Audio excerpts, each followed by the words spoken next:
Alright, hello, this is TGS Trades. We're here at ARG Chicago, and we're here with Faisal Khan. And what did you do, Faisal? I won the ARG Circuit Series in Chicago this weekend Nice. with Danger, Thunder, Dragon, Guardragon. Okay, do you want to show us your deck now? Sure. Cool. So, start, 3 solar. I see some people cutting this down to 2, but like, it's an unsearchable card, and there's no card that matches its function identically, and when you draw this with the White Dragon Wyvern Burster, it is by far the best play in your entire deck, and it tears through practically everything. And then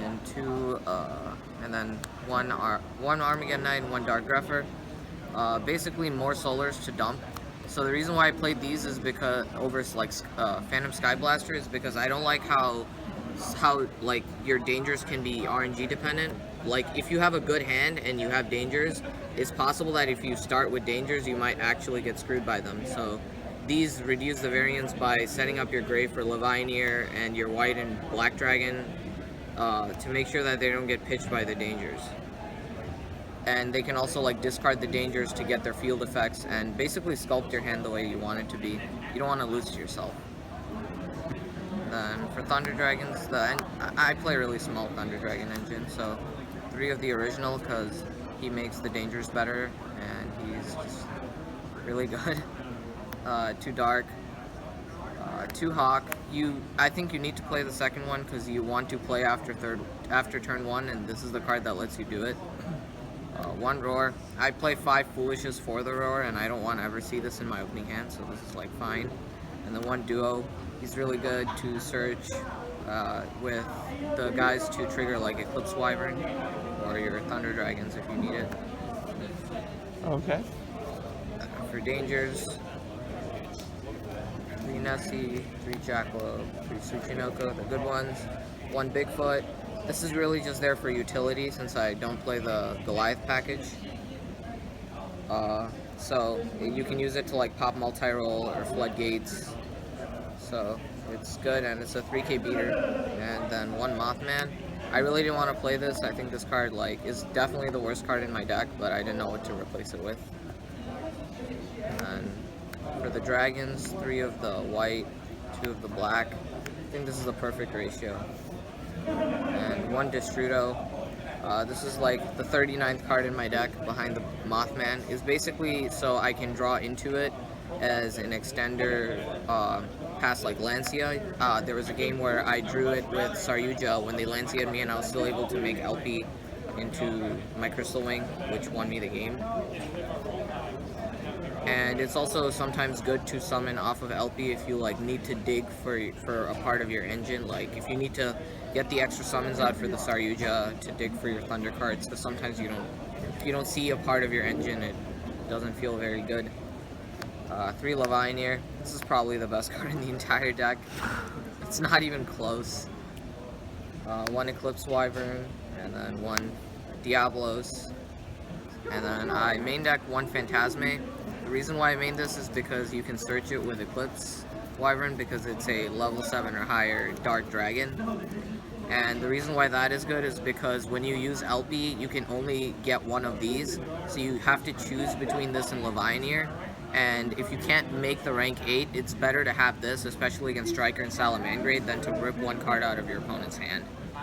And if you do have both of those things, then you would just go for the Levianeer, and if you have the really insane hand, you can often get the rank 8, rip 2 cards, and set this up, which did happen a couple times, and that was just absolutely insane. Wow, really insightful. And then 3 Sekka's Light, because this is better than all the spell package because it's more resilient to hand traps, especially after game 1 where they side in the Drolls and Lancias. If they have Lancia or Droll, this is the best card you can play in your entire deck in your opening hand to either set up for next turn or try to mount some sort of defense. And that's the main deck. And then for the extra deck, 2 Saryuja. Basically, abusing this card is how this deck functions. And this card is absolutely broken. I don't know why it's not a hard once per turn. Reproticus to make Summon Sorceress. You don't really want to go into this, ideally, because it loses to almost every hand trap out there. You want to only make this if you need to. Making this usually is more resilient. And then Phoenix and Unicorn. Phoenix is standard, but Unicorn, the reason why I decided to play it is because we actually don't have a card in the rest of our main and extra deck that has a functionally identical ability. Like, it shuffles something into the deck. Like, there isn't much removal in this deck that gets rid of the card without destroying it, and that's really important, especially for mirror matches or for clearing up problem cards. And then LP and Agripane for the Guardragons. The Boral duo. Borload is to basically for the mirror and other combo decks, and Boral Sword is to get out extra damage and kill your opponent. I play Crystal Wing, so if you can set up, basically if you do the LP Agripane play and you have any extra monster, you just make Boral Sword Crystal Wing and you negate Ray with Crystal Wing and they just die. And then 3 Colossus. You should not play less than 3. You need 3, especially for they actually do clear your board to grind through, and this card is like oppressive and unfair. 1 Crystal Wing Synchro Dragon. I played this over Hot Red because I feel like the combo would resolve more against combo decks than against control decks, and this card is definitely better against Thunder Dragon and Salamangreat, where you just destroy the card instead of just negating it. And especially games 2 and 3, Phantasme basically like still keeps the same amount of cards in their hands, but basically nullifies your Hot Red, which really sucks. And against Salamangreat, the Gazelle, destroying the Gazelle when they reveal it is huge. And then 1 Zombie Stein. This guy is kind of mediocre. He changes himself to defense and discards a card to negate something, but you have to use it to negate spell or trap stuff, floodgates, evenly matched. And it pairs well with Crystal Wing because they both do like different things, so they make a more resilient board. And that's the extra deck. I chose not to play the Goliath and Dark Matter engine, mainly because 1, it's not very good in the mirror because you practically set up their banished, let them search a Hawk, and mulligan their hand. And that's pretty much how I won in the finals in 2 of the games. And against Salamangreat, I guess it's okay, but against Striker, it doesn't really do that much. It's not really that much of an advantage. If you do make your play, you win. So I don't think that's necessary because you're not going to really be stopped if you combo. So, and then for the side deck, I have 3 Sphere Mode. This card is just to out the mirror basically and other combo decks, and it did its job this weekend. 3 Vanity Speen. This is what you side in against combo mirrors and Salamangreat. Against combo mirrors, you can do your play and then tribute summon this, and that basically completely seals the deal. If they land COU, which happened to me in the finals, and you just tribute summon this against combo, you just win.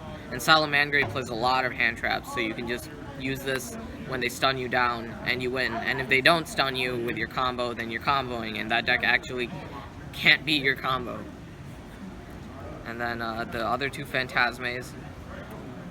1 Denko. I don't really have a good explanation for why I played this. I just had a 15th slot in my side deck, and I decided to play it because like it's good against trap decks, which I was really afraid of that there would be a lot of. And you can search it with Duo, which is alright. And then 3 Twin. This is just 100% the best surefire way to deal with summon limit and back row against Sky Striker. You don't it's usually just win the game if you draw it. It's worth siding out Pot of Grief for. And then 3 Red Reboot, a practical win button, which is also worth siding out Pot of Grief for. Alright, so that's what you used to win. So now what, you have 3 wins? 2. So you're tied with Marcus D. Hayden. Wait, tied with Marcus Hayden. Doesn't Marcus have 1 win? 2 wins, right? I have a 2nd place, 2 first places and a 2nd place. Oh yeah, okay. So anything you want to say? Shoutouts? Shoutouts to my team, TGS Trades. They hooked me up with this deck, which is irrationally expensive. And my brother for supporting me, testing with me, the rest of my team. And yeah, that's that. Nice. Alright,